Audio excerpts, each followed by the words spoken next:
Andrew McCART, IFL TV in association with MTK Global. I'm here in Sheffield ahead of KELL BROOK versus Mark DeLuca. With me I've got Darren Barker. Hello mate. It's been a few months now, Darren. How are you? Yeah, very well. Good to be back doing these shows again. I miss boxing. And I do. See, from knowing you, I think the last time I spoke to you, the last two interviews I've done with you, you've just emphasised your passion for the game, your passion for the sport. I mean, the last two interviews you did, you said no one loves the sport more than me, and I actually feel that when I talk to you off camera and on camera about the sport. So let's just jump straight into the deep end, the nitty gritty. KELL BROOK versus Mark DeLuca, first fight of 2020 here in the UK, Matchroom Show. Break it down for me. Well, look, it's I know a lot of people have been frustrated at the choice of opponent for KELL. Seems like, and a lot of people have sort of broken down KELL's career and said there's been an awful lot of warm-up fights. And look, KELL's better than DeLuca, no doubt about it, but he's been out the ring 14 months for whatever reason, and for me, DeLuca is an intelligent man, he's tough, he's durable, he can fight, he's aggressive. But for me, KELL BROOK is leagues above DeLuca. If you look at where they've campaigned and what they've achieved, you've got to say KELL BROOK is levels above him. So taking that into account, regardless of the fact that he's had 14 months out, I think everyone, including myself, including KELL most importantly, will expect a very good win. You know, I don't think winning's enough. You can't have another Zarafa performance. It's got to be a clinical, spiteful performance, I think, to then start screaming and shouting about the big names out there. I don't think many would disagree with me. I think it's about looking good.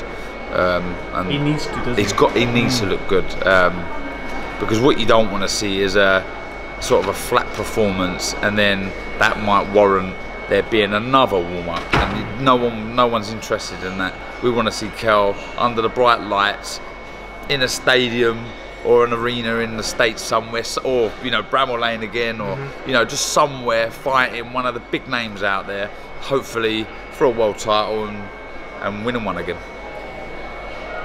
In the press conference, KELL was talking about how he's found the big man and he's spiritual and stuff like that. He said that in my interview. Did he say that in your interview? Did he seem different to you when you spoke to him this time around? Well, I seen him last week. I went to the Winkerbag gym. I did an interview with KELL and a couple of the Sheffield United players, and there was just an aura about him when I walked in. It was like, one, obviously I'm in his house, if you like, his gym, and he was just buzzing. He weren't training, but he was kind of happy just to be showing me around and welcoming me into the gym. But there was this air of confidence surrounding him where he seems at peace with life outside of boxing. He's talking about taking his kids to school, etc., loving his family life, but I think he's in love with boxing again, and I don't think there is any pressure whatsoever. I think he's just looking forward to going out there and doing what he does best and winning. I just think sometimes people get it early in their life where it all fits together. You know, it's like almost like a Rubik's cube getting finished. You know, oh, that's my life. I'm happy. I'm content. I'm present. I'm aware of my state of happiness. And sometimes it takes people longer to find. Like, to be honest, I'll be married 2 years in March, 3 kids, and I'm there now. You know, I'm in that happy place. Boxing was a chore for me.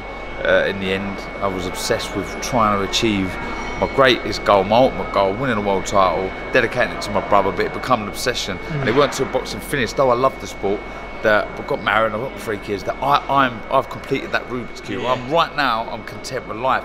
And KELL seems like, to me, that he's completed his jigsaw. Quite a good analogy. Yeah, you know, he's completed his puzzle, and now it's sort of almost like everything else now is a bonus, but he's hungry still, and that's why I'm impressed with him, you know, and I like this attitude. But I have to play devil's advocate, and we've seen it and we've heard it all before, haven't we? It's the best camp I've ever had. It's the best this I've ever had. You know, we hear it all the time, and obviously at a press conference, you want to put the fear into your opponent. So Saturday night, we will see if KELL is in that happy place. Well, look, that's wrong. He could be in that happy place, but when we will find out Saturday if he is the best he's ever been in camp, like he says he is. We'll find out. Obviously, Eddie's a smart man. We know the way he works and does things. This is for the WBO Intercontinental title at 154. Liam Smith is ranked number 2 in the WBO, I believe, at 154. Now, Eddie told me in my interview with him that he would like to make Liam Smith versus KELL BROOK as a final eliminator for Textera. Is that a fight you would like to see? 100%. Yep. 100%, yeah, straight away. Look, as you know, as you touched on at the start, I'm a big fan of boxing, but domestically, I'm a massive fan. I think we've got some of the best talent in the world, and in those two fighters, KELL and Liam, we've got two fantastic fighters. Probably, you know, KELL certainly on the other side of his career, Liam perhaps too, but nonetheless, two potential world beaters on their day. And it's a fight I'd love to see. You know, it's a fantastic fight. I mean, that fight really is worthy of some title, let alone an eliminator. So yeah, I'm all for that. Can't beat an old British dust-up, can you? No, exactly. It just divides opinion throughout the country. We've seen how passionate our fans are. Whether you're from Liverpool, London, Sheffield, they all get Scotland. Sorry, I was just doing London for me and Sheffield and Liverpool for the fight.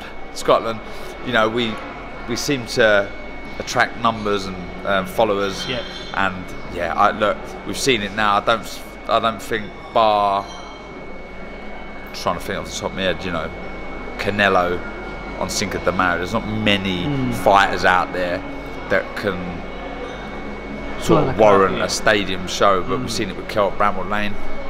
Great attendance there, and I think it's just boxing here is a night out now, and I think that fight attracts a big crowd. Totally agree with you. The other two headline fights on this card is obviously Terry Harper against Eva Wallstrom. I mean, Eddie's come out and said that Terry's his favourite fighter almost now. The way she conducts herself, the way she... And someone part of Team Canelo as well. Exactly. I mean, that's amazing in itself. So, Terry, Eva Wallstrom, I mean, tough experience might play a part in this fight, but tough fight. Yeah, well, it's youth versus experience, exactly what you're saying there. I've actually analysed this a little bit, done my prep for this show, and that's your job. Yeah, exactly. And it has the makings of a good fight. Wallstrom, I don't know if many have seen her, she's not the biggest puncher in the world, physically quite strong, and she's very aggressive on the front foot, likes to force the pace of the action, get on the front foot and push her opponents back. Well, Terry, though she has that inexperience, she has youth on her side, and she's beaming with confidence at the minute, and I favour her in this. I do favour her to... This wouldn't be a shock as such, but I favour her to sort of upset the cart a little bit and take that title home. I just think she'll try and get them long levers off as Wallstrom comes forward, like I say, on the front foot, and try and get her to walk onto one. But it's regardless. Terry, whether she wins or loses this fight, she will learn so much. Getting in there with a 39-year-old veteran of so many world title fights, a real flag bearer for the women's game, I guess you could say, Wallstrom. You know, she will learn bundles from this fight. I'll keep my fingers and toes crossed for this one. I think she can do it, but and she sold bundles of tickets as well. But it's a fight I'm looking forward to. But I will say the fight that I am most looking forward to is Kid Galahad, Marrero. Nice transition. Didn't know Marrero, if I'm deadly honest. I'd never really heard of him. And again, doing my job, I had to do a bit of prep, and very impressed with him. Very impressed with him. You know, though he's been beat, I think 3 times, he has been knocked out, he's been stopped, but that's boxing, can happen. All at world level. Yeah, at world level. He's a slick, aggressive southpaw, tough, rugged, can punch. He has a little bit of everything, and for me, when I look at this show, he's that's the potential banana skin for our guys. I think, yeah, very impressed with Marrero. But for me, Kid Galahad, seasoned pro, good fighter, top lad. You speak to everyone in that Winkerbank gym and they just say he's trains like a lunatic. Everyone said that, yeah. You know, extremely confident in his own ability, which you need to be. Personally, though he didn't do an awful lot in the fight against Warrington, I do think he done enough to nick it. But I haven't watched it back, I must confess, so you know, I can understand a few people would say otherwise. But yeah, for me, he's got to be so switched on for this fight. He has to take each round as it comes. Certainly don't overlook Marrero, and I wouldn't even get carried away with thinking about stoppages and this and that. Take each round as it comes, box to a disciplined game plan and get the job done, because Marrero is a very, very dangerous challenger. But I say challenger, yeah, contender. Yeah, contender, you definitely. Start the season here in the UK, obviously it's the first big show of the year here, but obviously there's another show, massive show happening in 2 weeks time out in Vegas, Tyson Fury versus Wilder. I think I've got your opinion on this, maybe in Monaco or... I can't believe you ain't said that you're going. Oh, I was going anyway, because I was going anyway because of this. We booked this a year ago, right. 14th of my mate's birthday, and it just so happened that it landed, Wilder Fury landed on 22nd of February while we were there that weekend. We're there from the Wednesday till the Tuesday. Nice. So I was there anyway. So I get you. Anyway, so you don't need anyone to carry your bags or anything, do you? You need somebody to carry your bags, I think, because I know Chris Lloyd. He's your. Well, he is. But I mean, I won't be travelling to Vegas unless there is an opportunity to work over there. So if you need someone to carry a tripod, I'm your man. Well, yes, I might just do that. But all you right. need to speak to Coogan. See what he says to it. Well, the Fury then. If you, well, hopefully, first of all, hopefully you can come to Vegas to carry my tripod. But give me your thoughts on that fight. I think very similar to the first fight. It's going to be one of those that it'll be a fight that will whiz by, because you know at any point Wilder could win the fight. But I think out of the two fighters, I think Fury can make more adjustments. I think he can be a little bit more disciplined in his defence and his attack, and I just think he wins this fight quite clear on points. I think Wilder will have moments where you just sort of get out of the way, don't, you know, keep your hands up. But I just think he'll be more disciplined. He won't let what happened in the first fight happen again. And I think, not taking anything away from Wilder, I think it was due to, you know, switching off for a split second, you know, lots of concentration, and that can happen, you know. In top level sport, it's about fractions, whether it's boxing, 100-meter sprint, anything. It's about the fine line between winning and losing in boxing is that. It's so. We've seen that with you with your fight against Gale, that body shot, that fine line of you getting up in that split second. You know, you've got to have every component to go all the way, and regardless of your level, like I say, the difference between winning and losing is so small. It's, you know, we're talking fractions, and yeah, like I say, a lax in concentration can be the difference. I think now Fury will be so switched on throughout, from start to finish, and I just think that he can make those adjustments, whereas Wilder, we know what he's all about, and I don't think there's too much he can do to change. But I think it's going to be a great fight, very exciting, but I fancy Fury on points. The heavyweight division is obviously nowadays is up there now. It's one of the top divisions really in terms of competitive fights, whether they're getting made or not, but there's competitive fights out there. I mean, White versus Povetkin, White versus Andy Ruiz Jr., Joshua Pulev, Usyk Chisora, Usyk Joshua the winner against Tyson Fury and Wilder.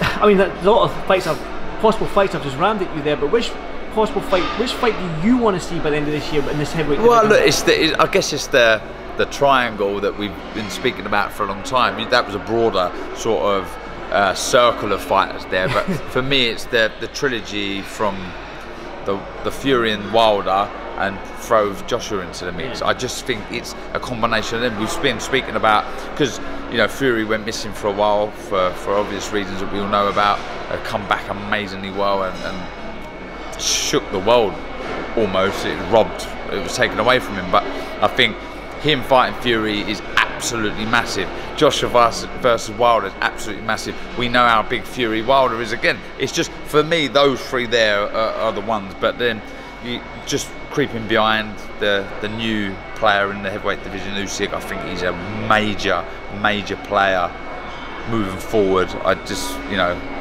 out in Monte Carlo, see how his frame, how he's grown already into the weight. He looked like a heavyweight. Yeah, he really did. So, you know, big, and by all accounts, from what I'm hearing in the camp, he hasn't lost any speed or anything, which is crucial, I think.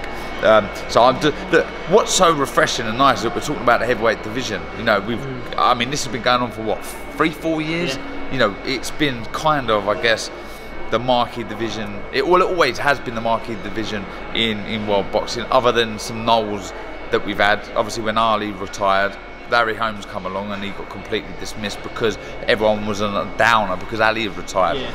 Same thing happened with Mike Tyson, and then when Lennox Lewis retired, Klitschko come in, and you know, it wasn't the most exciting heavyweight. So though it goes up and down, it is the big money spinning division, bar Mayweather, whatever division he's in. It's the main division in boxing, and it's nice to be talking about the heavyweight division with such a good pool of fighters in it. Yeah. And yeah, I mean, any of those fights being made excite me. But first and foremost, we've got next month. I can't believe it's February. It's incredible. Yeah, the 22nd to look forward to, and I can't wait. Well, definitely, if I'm not holding your tripod, I'll be watching it somewhere.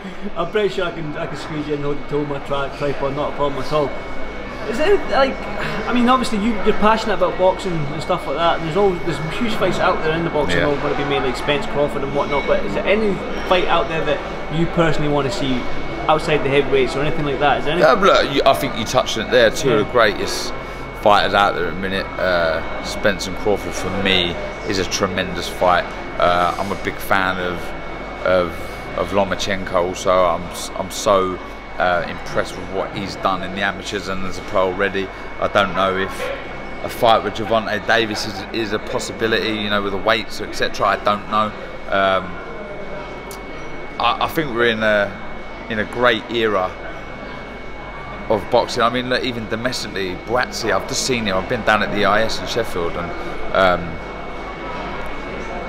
honestly, he's got one of the most pleasing styles on the eye for me. He's just so balanced. When you break it down and dissect his style, it's just, it's hard to say flawless, but it's just class. And I'd love to see him in there with the likes of Yard, etc. Like, I'm a big fan of the domestic fights also, you know, and I'm a big supporter of Martin Ward. I've known him since he was a kid at Repton, and you know, I hope he can get past his opponent on Saturday and move on to a big fight. I think there could be potential talks of Alvarado, WBA champ, in the summer. Like, nothing more would please me than seeing Martin Ward win a world title. It would, honestly, I'd be over the moon for him. But boxing is so, we've got so many great fighters out there at the minute. It's so hard to single out one fight. I'm just sort of. I suppose the politics plays a part as well. We're going to see these fighters face each other, and the amount of fighters that are out there. You're thinking, you just mentioned Martin Ward there fighting Alvarado, but you know, it's all these sort of like obstacles you have to jump through. It's not a case of just being like. But that's been boxing since day dot. You know, first you're dealing with a mob, and now you're dealing with different promoters, etc. That, I mean, you could put them in the bracket of the mob. You know, they run the show, and you're always jumping over hurdles and etc. Got to bypass things and this and that, but. I think one of the positives of social media is the pressure it puts on promoters and broadcasters, that 9 times out of 10 you find that the public gets what it wants. You know, these fantasy fights are starting to happen more frequently than they used to. You know, there was a time when fights weren't happening, but I feel like the pressure of the public are making these fights happen. So I think, you know, there's a great list of fights that we want, and fingers crossed this year we'll get a few of them. Definitely, fingers crossed. Well, I've nearly had 20 minutes of your time there, Darren. But I'm boring, aren't I? No, I apologise. No, people, it's the passion you have for the sport and your knowledge. But I can sit here and listen to you talk, so I can sit here and talk boxing. I appreciate it. I'm good. Should we just go and grab a beer and just leave this guy here? Let's do it. Let's do it. Joe and me, I don't. You know, I asked you off air there. Yeah. Do you really want to interview me? Who cares? You know, there's a lot of people that try and stay relevant. I don't try and do that. Like, it's the passion for the sport, and I get a little bit embarrassed sometimes. Like, do people actually care what I have to say? You know, but I guess with anyone, we all have an opinion, and whether it's Joe Blogs in the street, I will sit down in a pub and I will listen to what they have to say. And I guess this is no different. This is a group of people potentially sat at home. We're all boxing fans. Yeah, I think you know, we've all got an opinion, and that's boxing's what's objective, great. isn't it? Everyone's got a different opinion. Everyone thinks that scoring, there's that, and look, pound for pound list. We have some wallies out there, as there are in all walks of life, but I think we are head and shoulders above any other sport when it comes to fans and spectators and passion. Without getting silly with it, you know, football. I'm a football fan, but that passion can spill into nastiness, which we do get in boxing, but I think there's less of it. I think the core of boxing fans are good people, and yeah, I hope you've enjoyed it and ain't bored the life out of you. I'm sure we have. I'm sure we have. Dan, listen, brother, thanks for this Fight Talk TV, and catch up with you soon, mate.